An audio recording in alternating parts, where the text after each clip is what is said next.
ఓం నమ శివాయ. నమో కాళభైరవాయ నమ. నమో రాజమాతాంగీ దేవతాయ నమ. విధాత టీవీ ప్రేక్షకులందరికీ ఆ భైరవుని అనుగ్రహం ఎల్లవేళలా ఉండాలని మనస్ఫూర్తిగా ప్రార్థిస్తూ మీ విశ్వసాయి గురూజీ. ముందుగా మన పీఠంలో జరిగేటువంటి ఒక అద్భుతమైనటువంటి కార్యక్రమం కోసం మీకు చెప్పాలి. ఏమిటి అంటే గుప్త నవరాత్రులు. మన పీఠంలో ఎప్పుడూ కూడా రాజశ్యామల సహిత కాళభైరవ హోమం చేసుకుంటూ ఉంటాం అమావాస్య పౌర్ణమికి. అయితే ఈ మాఘమాసంలో వచ్చేటువంటి గుప్త నవరాత్రులు కూడా చేయాలి అంటే మేము ప్రతి ఏడాది చేస్తూ ఉంటాం. కాకపోతే బయట ప్రపంచానికి తెలియచేయలేదు. ఇప్పుడు చాలామంది అడుగుతున్నారు, గురువుగారు మీరు గుప్త నవరాత్రులు చేస్తారా, మేము కూడా పరోక్షంగా పాల్గొంటామని. తప్పకుండా ఈ ఏడాది మీకోసమే గుప్త నవరాత్రులు మాఘశుద్ధ పాడ్యమ నుండి నవమి వరకు, అంటే 30వ తేదీ నుండి ఈ నెల వచ్చే నెల ఫిబ్రవరి 6వ తేదీ వరకు కూడా ఈ గుప్త నవరాత్రులు జరుగుతాయి. అంటే ఒక్కొక్క రోజు ఈ రాజశ్యామలాదేవి, దశమహావిద్యల్లో అయితే రాజమాతాంగి అంటారు, అదే మనకి శ్రీ విద్యలో రాజశ్యామలాదేవిగా, లలితాదేవికి మంత్రినిగా చూస్తారు. అసలు ఈ అమ్మవారిని ఎందుకు మనం ఆరాధించాలి, ఈ అమ్మవారి పూజ చేయాలి అనేది మనం ముందుగా తెలుసుకోవాలి. ఏమిటి?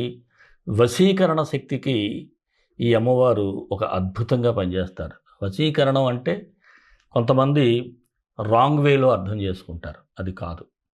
వశీకరణం అంటే ఇక్కడ మనం ఏదైనా పని చేసేటప్పుడు, ఒక మంచి పని చేసేటప్పుడు మనకు కొంతమంది వ్యక్తులు, వారితో మన ఆరా కనెక్ట్ అవ్వదు. అలాగే ఇంట్లో భార్యతో భర్తకి ఆరా కనెక్ట్ అవ్వదు, భర్తతో భార్యకి ఆరా కనెక్ట్ అవ్వదు. వ్యాపారం చేసేటప్పుడు కస్టమర్స్ వస్తూ ఉంటారు, కానీ సేల్స్ సరిగ్గా ఉండదు. అలాగే ఉద్యోగస్తులకైతే పై అధికారులతో వారి యొక్క విధానం, అంటే వారి మాట తీరు కానీ, లేకపోతే వారి పట్ల ఒక సరైనటువంటి వారు స్పందించరు పై అధికారులు. అలా ఒకరికొకరు కనెక్ట్ అవ్వకుండా ఉండటం. ఇంట్లో తల్లిదండ్రులతో కొంతమందికి విభేదాలు. ఈ రాజశ్యామల అమ్మవారిని ఎవరైతే కొలుస్తారో వారికి తప్పకుండా ఆవిడ అన్నీ కూడా అనుగ్రహిస్తుంది. ఒకరితో ఒకరు అనుబంధాలు పెరుగుతాయి. దీనివలన మీకు చాలా వరకు పని అవుతూ ఉంటుంది.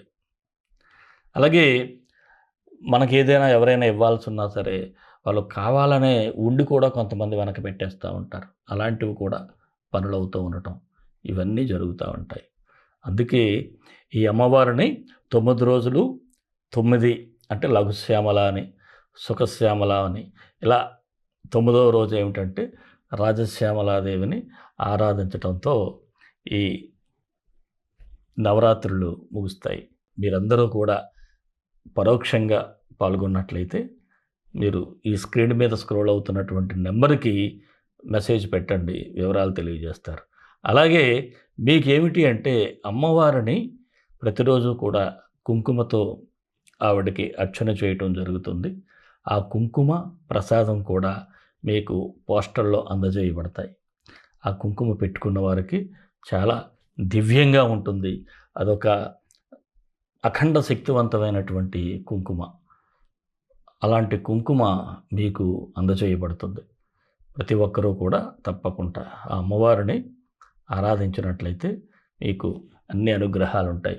అలాగే ఎప్పట్లాగే 29వ తేదీన మాత్రం మనకి అమావాస్య నాడు మన పీఠంలో మామూలుగా రాజశ్యామల సహిత కాళభైరవ హోమం కూడా జరుగుతూ ఉంది. తప్పకుండా మీరు పాల్గొనండి. అలాగే మనం ఎప్పుడూ చేసేటువంటి అన్నప్రసాద సేవ, గోసేవ జరుగుతూ ఉంటాయి. అలాగే నేను దేవాలయం గురించి చెప్పాను. ఎవరైనా స్పందించినట్లయితే ఆనందిస్తాను. మీరు కూడా ఒక భాగస్వామి అయితే, ఎంతో పూర్వజన్మ సుకృతం ఉంటేనే మనం ఆలయ నిర్మాణాల్లో భాగస్వామ్యం కాగలుగుతాం. అది కూడా మీరందరూ అవ్వాలని నేను మనసా వాచా కర్మన కోరుకుంటూ, మరి మన వీడియోలకు ఒక లైక్ ఇవ్వండి. అలాగే మీ స్నేహితులకి, బంధువులకి షేర్ చేసి ప్రోత్సహిస్తే కాస్త మంచి విషయాలు తెలియజేసుకుందాం. అలాగే షార్ట్స్లో గ్రహాల గురించి కూడా పెడుతున్నాను. ఇక ఆఖరి వరకు చూసినట్లయితే మీకు పరిహారాలు ఇవ్వటం కూడా జరుగుతూ ఉంది. ఆ మంత్రాలు మీకు ఎంతో ఉపయోగకరంగా ఉంటాయి. మరి మనం రాశిఫలాల్లోకి వెళ్ళిపోదాం. మీనరాశి ఫిబ్రవరి 1 నుంచి 15 వరకు మీనరాశి వారికి సూచనలు, సలహాలు.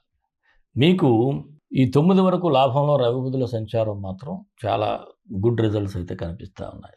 ఫిబ్రవరి 9 వరకు కూడా మీరు చాలా యుక్తిగా మీ శత్రువుల మీద విజయాన్ని సాధిస్తారు. ఎందుకంటే ఎనిమీస్ని మాత్రం గట్టిగానే ఎదుర్కోవాల్సి వస్తుంది. వారు మీ ముందు ఎందుకు పనికిరాని వారిగా అయిపోతూ ఉంటారు. అలాగే పరిస్థితులకు అనుగుణంగా ముందుకు వెళ్ళటం.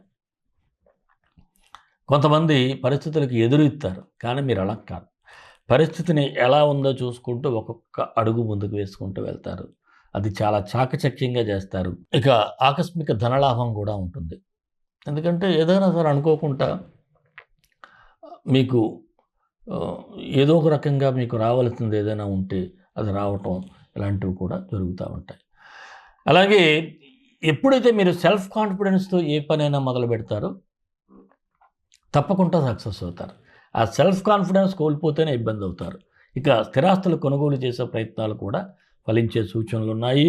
ఇక ఏదైనా ఒక పని చేసేటప్పుడు మాత్రం జాగ్రత్తగా ఉండాలి. ఏదో ఒక కొత్త సవాలు ఎదురయ్యే సూచనలు ఉంటాయి, అక్కడ జాగ్రత్తగా ఉండాలి. ఈ కొత్త సవాళ్ళని ఎదుర్కోవాలి.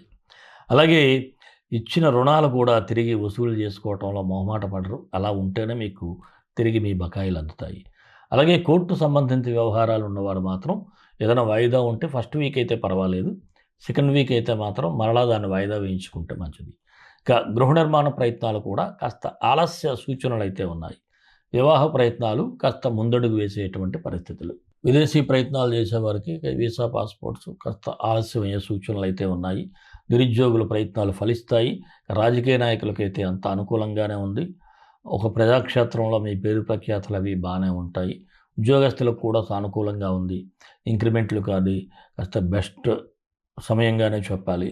అలాగే మంచి వర్క్ చేస్తారు. ఆ వర్క్ మూమెంట్ వల్ల కూడా మీకు మంచి పేరు ప్రఖ్యాతులు వస్తాయి. అలాగే ఎవరికైనా సరే మీ సహచరులకు కూడా మీరు మంచి స్ట్రాంగ్ పిల్లర్గా ఉండటం, ఇదంతా మీకు అనుకూలంగానే ఉంటుంది. అందరిలో కూడా మీకు మంచి పేరు వస్తుంది. ఇక వ్యాపారస్తులకైతే చెప్పాలి అంటే ఏదైనా మోసగించేవాడికి బాగుంటుంది అంటారు. కాకపోతే జెన్యూన్గా మీరు వ్యాపారం చేయటం వలన కాస్త లాభాలు తగ్గిన మీకు మార్కెట్లో మాత్రం ఒక స్టాండర్డ్ నేమ్ అనేది మాత్రం ఉంటుంది. అది మాత్రం గుర్తుపెట్టుకోండి. దీనివలన కస్టమరు స్లోగా పెరుగుతాడు. మీకు కస్టమర్ అనేవాడు మాత్రం కంటిన్యూటీ ఉంటుంది. ఒకరోజు వచ్చి నెక్స్ట్ టైం రావడం మానేయడు. వాళ్ళు ఎప్పుడు కూడా కంటిన్యూ అవుతూ ఉంటారు ఫ్లో. అది ఎవరైనా నూతన పెట్టుబడులు పెట్టాలనుకుంటే మీరు మీ జాతకాన్ని పరిశీలించుకుంటే మంచిది. ఇక భాగస్వామ్య వ్యాపారస్తులకు అంతా బాగున్నా కాస్త పార్ట్నర్స్ మధ్య విభేదాలు కనిపిస్తూ ఉన్నాయి. అందువలన కాస్త మనస్సు డిస్టర్బ్ కూడా అయ్యేటువంటి సూచనలు అయితే ఉన్నాయి. షేర్ మార్కెట్ విషయంలో ఫస్ట్ వీక్ అయితే పర్వాలేదు, కానీ సెకండ్ వీక్ అంతా లాభాలు వచ్చే సూచన అయితే లేదు. చిరు వ్యాపారస్తులకైతే బాగుంది. కళారంగం వారు కొత్త అవకాశాల కోసం ఆఫీసుల చుట్టూ తిరగటమా, లేకపోతే కొన్ని ప్రయత్నాలు అయితే మీ నుంచి జరగాల్సి ఉంది.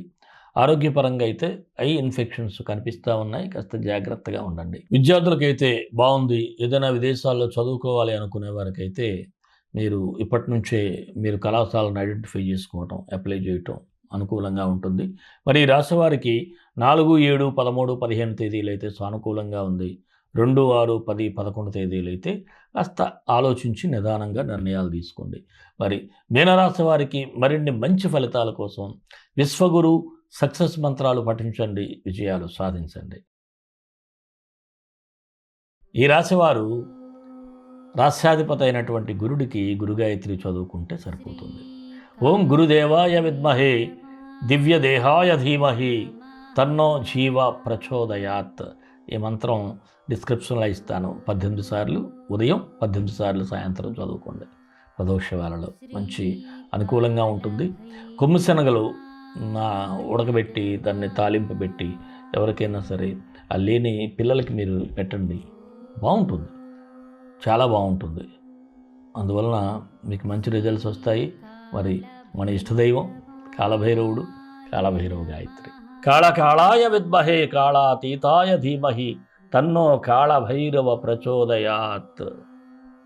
ఆ స్వామి అనుగ్రహం అందరికీ ఉండాలి. సర్వే జనా సుఖినో భవంతు, లోకా సమస్త సుఖినో భవంతు. దేశం కోసం, ధర్మం కోసం, భారతీయ సంస్కృతి విలువల కోసం పాటుపడదాం. స్వస్తి.